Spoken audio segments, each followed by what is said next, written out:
বন্ধুরা, কিভাবে গাছের মধ্যে তরল লিকুইড খাবার ব্যবহার করলে গাছের গ্রোথ ভালো হবে এবং গাছের সঠিক পরিচর্যা আসবে সেটা বাড়ির মধ্যেও তৈরি করে নিতে পারি।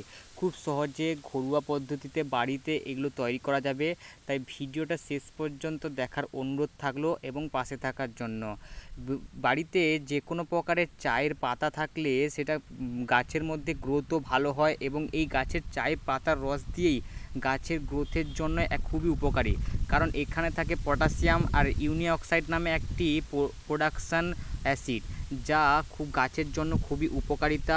এগুলো গাছের মধ্যে যদি দেওয়া হয় তাহলে গাছের আবার পুনরায় ফল ফুল ভর্তি হয়ে যাবে এবং গাছের পাতারও একটা কালার চলে আসবে। তাই চায়ের পাতায় গুণনীয় গুণ আছে, তাই চায়ের পাতার মধ্যে এমন গুণনীয় আছে যে গাছের মধ্যে যদি ফুল ফল না আসে তাহলে আবার সেই ফুল ফল শীতকালে আবার ভরপুর হয়ে যাবে। তার জন্য কি করতে হবে, একটা পাত্রে গরম জল কিছু পরিমাণ ফুটিয়ে তার মধ্যে কিছু অংশ মানে 1 থেকে 1.5 চামচ মতন চায়ের পাতা ভালোভাবে ফুটিয়ে গরম করে নিতে হবে।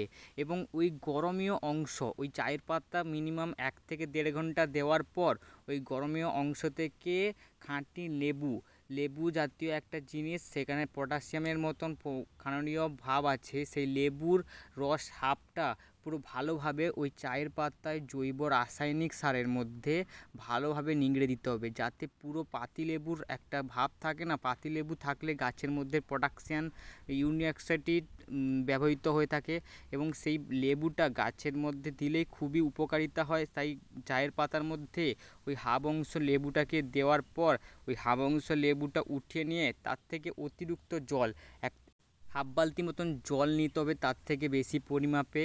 কারণ ওই চায়ের পরিমাপে অতিরিক্ত চায়ের পরিমাপ গাছের গোড়ায় দিলে ওই গাছের ক্ষতি হতে পারে। তার জন্য হাফ বালতি মতো জল নেওয়ার পর ওই চায়ের পাতাটাকে ভালোভাবে আমরা নিংড়ে ছেঁকে নিতে হবে। এবার ছেঁকে নেওয়ার পর ওই জাতীয় গরম পাউডারের সঙ্গে কিছু একটা পরিমাপ ঘরোয়া পদ্ধতিতে মেশাতে হবে, সেটা হচ্ছে কফি পাউডার। যে কোনো দোকানে একটা কফি পাউডার পাওয়া যায়, ওই কফি পাউডার নিতে হবে এবং এই কফি পাউডার গাছের পক্ষে খুবই উপকারী। তাই ওই কফি পাউডার ওই চায়ের তরল পদার্থের ওপর হাফ প্যাকেটের মতন কফি পাউডার মিক্সড করে দিতে হবে। ওই কফি পাউডার মিক্সড করলেই চায়ের পাতার জন্য খুবই উপকারী এবং যে কোনো গাছে বর্ষাকালে খুবই ফল ফুলের জন্য ভর্তি এবং গাছের গ্রোথ ভালো রাখবে এবং কোনো ক্ষতি হতে না পারে, সেই জন্য এই তরল জৈব জাতীয় একটি পদার্থ যে কোনো বাড়ির যে কোনো ঘরোয়া পদ্ধতিতে আপনারা ব্যবহার করতে পারেন। তাই সঠিক পদ্ধতিতে ব্যবহার করে দেখুন এই 10 টাকার জৈব পদার্থ কী করে গাছকে পুনরায় আবার পুনর্জীবিত করে তুলবে। তাই চায়ের পাতায় এমন পটাশিয়াম অক্সাইড আছে যেখানে চায়ের পাতার মধ্যে দিলে গাছের গ্রোথ ভালো হবে এবং গাছের পুনরায় আবার পুনর্জীবিত হয়ে যাবে।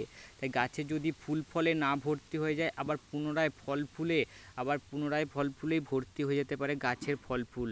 এবং শুধু জবা গাছে নয়, আমরা যে কোনো গাছে বাড়ির ছাদ বাগানের যে কোনো গাছেই আমরা এই জৈব জাতীয় সারটা দিতে পারি। অ্যালোভেরা এবং যে কোনো জাতীয় গাছে আমরা দিতে পারি, দিলে গাছের গ্রোথ ভালো হবে এবং আগের থেকে পুনরায় গাছের গুণনীয় ভাবও চলে আসবে। কারণ শীতকালে জানেন তো যে বৃষ্টিতে গাছের অবস্থা খুবই খারাপ হয়ে যেতে পারে। তাই শীতের মধ্যে এই জৈব পদার্থটি ব্যবহার করুন, দেখতে পাবেন যে ফল ফুলে ভর্তি হয়ে যাচ্ছে গাছের মধ্যে এবং গাছ পুনরায় আবার সেই আগের মতন জীবিত এবং পুনরায় আবার পুনর্জীবিত হয়ে থাকছে। থ্যাংক ইউ সো মাচ আমার ভিডিওটা দেখার জন্য।